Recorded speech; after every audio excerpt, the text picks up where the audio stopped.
Not now, Ma. I'm working. Jamal glanced at it, sighed, and turned back to his laptop. "Not now, Ma," he muttered. "I'm working."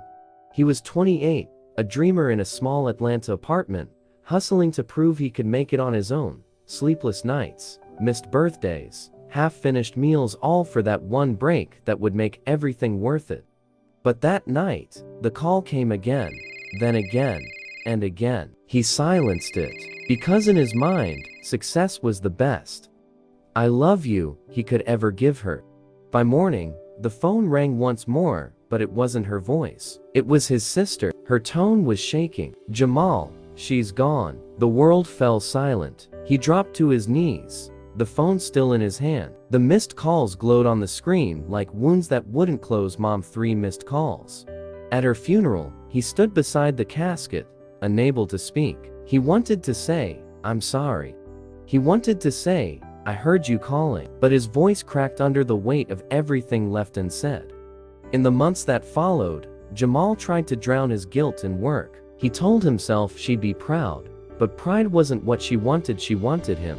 The sound of her laughter, his voice, 5 minutes of her son. Every night, he replayed that ringtone in his head. Every night, he whispered into the dark, "I should have answered." He stopped visiting friends, avoided family gatherings, ignored messages, afraid to hear anyone say her name. Until one evening, after a community event, a young man named Malik approached him. Malik was 20, wild with ambition, eyes filled with the same fire Jamal once had. "Man, I don't have time for family drama," Malik said. "My mom keeps blowing up my phone, but she'll understand when I make it."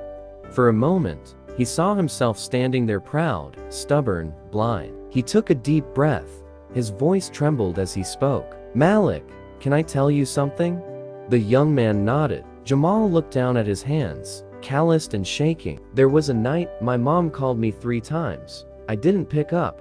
I told myself I'd call her in the morning, but morning never came for her." Malik's smile faded. Jamal continued, eyes wet but steady. "Success means nothing if the people you love aren't around to share it. Pick up the call, even if it's just to say, 'I'm tired, Ma.'"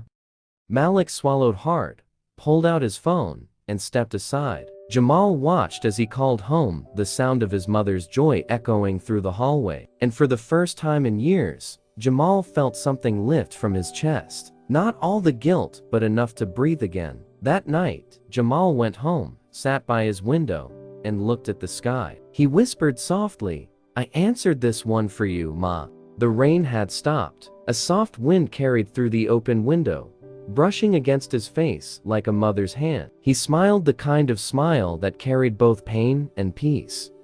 Tomorrow isn't promised. Speak love while you can. If this story moved you, don't keep it to yourself. Call the person you've been meaning to call.